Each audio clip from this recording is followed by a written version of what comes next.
గోవిందాయ నమః. అందరికీ జై శ్రీరామ్. కృష్ణం వందే జగద్గురు. భగవద్గీత 3వ అధ్యాయము 33వ శ్లోకం. సదృశం చేష్టతే స్వస్యాః ప్రకృతేః జ్ఞానవానపి ప్రకృతిం యాంతి భూతాని నిగ్రహః కిం కరిష్యతి. సమస్త ప్రాణులను తమ తమ ప్రకృతులను అనుసరించి అంటే స్వభావములకు లోబడి కర్మలు చేయుచుండును. జ్ఞానియు తన ప్రకృతిని అంటే తన స్వభావమును అనుసరించే క్రియలను ఆచరించును. ఎవరైనా సరే పట్టుబట్టి కర్మలను ఎట్లు త్యజింపగలరు? ఇది పరమాత్ముడు చెప్తున్న మాట. అసలు కర్మ అనేది ఎవరైనా సరే పట్టుబట్టి మానేయాలి అంటే అవుతుందా? ఇప్పుడు అర్జునుడు ఏమంటాడు, నేను యుద్ధం మానేస్తానంటాడు. కానీ మారడం అనేది తన స్వాభావికమైతే కాదు. ఆ పరిస్థితులను చూసి తను టెంప్ట్ అయ్యాడు. అర్జునుడు క్షత్రియుడు, ఇంకా చెప్పాలంటే గొప్ప సుక్షత్రియుడు. ఎంతమంది యుద్ధాలను చేసి జయించుకొచ్చిన వాడు, గొప్ప గొప్ప శత్రువులను రాక్షసులను కూడా ఎదిరించిన వాడు. ఈ రోజు కొత్తగా కురుక్షేత్రంలో యుద్ధం ఏం కొత్త ఏం కాదు. ఏదో కాస్త ఆ పరిస్థితుల్లో పరిసరాలు చూసి ఇతరుల్లో కొత్త ఆలోచనలు వచ్చేసి ఇదంతా కరెక్ట్ కాదేమో, పాపమేమో, దోషము, ఇష్టమేమో, ఇందులో నా వాళ్ళు ఉన్నారు కదా, వాళ్ళకి ఆపద ఏర్పడుతుందేమో అనేసి తాను అతిగా ఆలోచించి తలడిల్లిపోతున్నాడు. 4 రోజులు ఊరుకున్న తర్వాత ఈ పరిస్థితి అంతా చక్కగా పడిన తర్వాత మరలా ఏదైనా ఇట్లాంటి యుద్ధమో పోరాటమో ఉంటే ఈరోజు అని ఆలోచించి తప్పేమో అనుకున్న అర్జునుడే మళ్ళీ రేపొద్దున వెళ్తాడు. ఎందుకంటే తన స్వభావం అదే, తన స్వధర్మం అదే. పోయాడా అంటే పోయాడు. యుద్ధం అయిపోయిన తర్వాత కూడా మరలా ఖజానా ఖాళీ, జైత్రయాత్రలకు వెళ్ళాల్సి వచ్చింది. యుద్ధం తర్వాత కూడా మన ధర్మరాజు గారు ఒక యాగం చేయించి ఆ తర్వాత అన్నతమ్ములందరూ కూడా తలో ఒక దిక్కుకి దేశం మీదకి జైత్రయాత్రలకు వెళ్ళారు. అప్పుడు మరలా అర్జునుడికి మోహం కలగల. ఇంకో ఈ కురుక్షేత్ర సంగ్రామంలోనే కాస్త మోహం కలిగింది. దానికి ప్రధానమైన కారణం ఏంటంటే తన వాళ్ళందరూ ఉన్నారు. తన తాత, తన గురువు గారు, తన బంధువులు, మామగారులు, సోదరుల వరసయ్యే వాళ్ళు, కొడుకు వరసయ్యే వాళ్ళు, స్నేహితులు అందరూ ఉన్నారట. అది తన మోహానికి కారణం. అంతేగాని తన స్వధర్మము, తన స్వభావం అయితే ఏం మారలా. తను క్షత్రియుడు, ఆ క్షత్రియోచితమైన స్వభావం మారేది కాదు. అది ఇక్కడ పరమాత్ముడు చెప్తున్నాడు. ఏదో పరిస్థితుల ప్రభావం వల్ల నువ్వు టెంప్ట్ అయ్యి నీకేదో అలా అనిపించి కాస్త నువ్వు చితకలు పడ్డావే కానీ నీ అసలైన ఒరిజినల్ క్యారెక్టర్ ఉంది చూసావు, అది మారేది కాదు.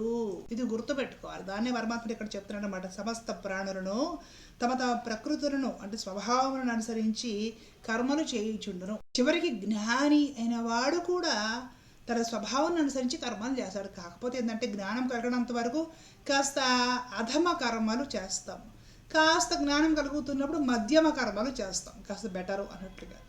జ్ఞాని తన స్వభావాన్ని అనుసరించి కాస్త ఉత్తమ కర్మలు చేస్తాడు. అంటే ఏంటంటే సంస్కారము వలన చక్కటి సాధన, శిష్టాచారం, సంస్కారముల ద్వారా కాస్త మన అధమ స్వభావాన్ని తీర్చిదిద్దుకొని మంచి స్వభావంగా మార్చుకోవచ్చు. చేస్తున్న కర్మలు కాస్త హితకరమైన పనులు కానప్పుడు, అది నిజంగా నీ స్వభావోచితమైనవి, నీ వర్ణాశ్రమ ధర్మానికి సంబంధించినవి కూడా కానప్పుడు, తుంటరి పనులు అయినప్పుడు వాటిని సంస్కరించుకొని నువ్వు ఇంకాస్త మంచి కర్మాచరణ చేయవచ్చు. అలాగా నువ్వు చేసుకుంటూ పోయే కొద్ది జ్ఞానివై అప్పుడు కూడా నువ్వు కర్మలైతే చేస్తావు, కర్మలు మానేవు. కాకపోతే దానికి తగ్గట్టు అత్యుత్తమమైన చక్కటి కర్మలు చేసుకుంటూ పోతావు, ఒక ప్రణాళికబద్ధంగా చేసుకుంటూ పోతావు. ఎవరైనా సరే పట్టుబట్టి నేను ఆపేస్తాను అని కర్మలు అలా ఆపగలుగుతారు. కర్మ అనేది ఆపేస్తే ఈ సంసార చక్రము, కాలచక్రం నడవదు. ఇంకా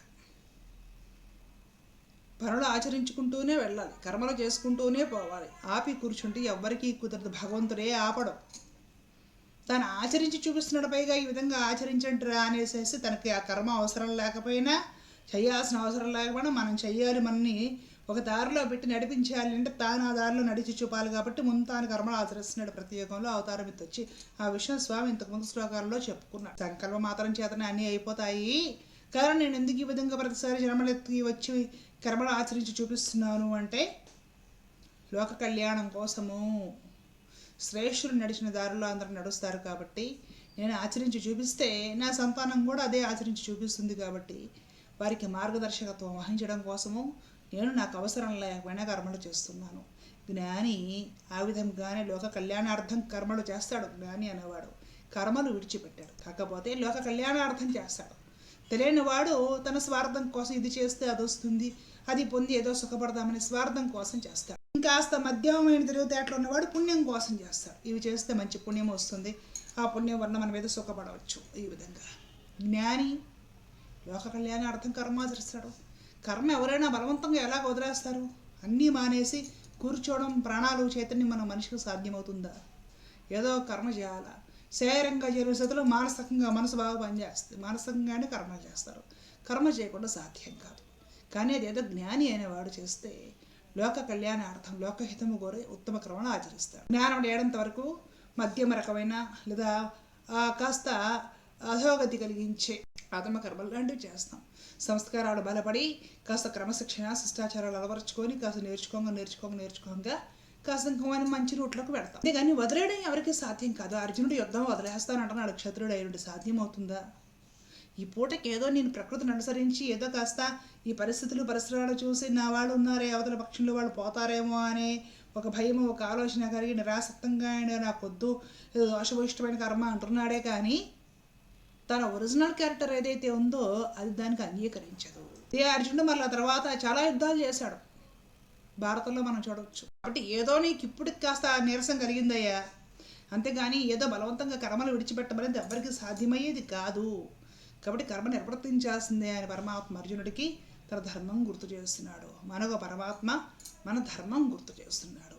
మానేసి ఎగ్గొట్టేసి డ్యూటీస్ సరిగ్గా చేయకుండా తప్పించుకొని తిరగొద్దు అని పరమాత్ముడు ఇక్కడ అందరినీ హెచ్చరిస్తున్నాడు. తప్పించుకొని తిరిగితే అనుభవించాల్సి వస్తుంది, అంతకంత తప్పించుకోవద్దు. ఎవరి ధర్మం వారు చక్కగా చేసి తీరాల్సిందే.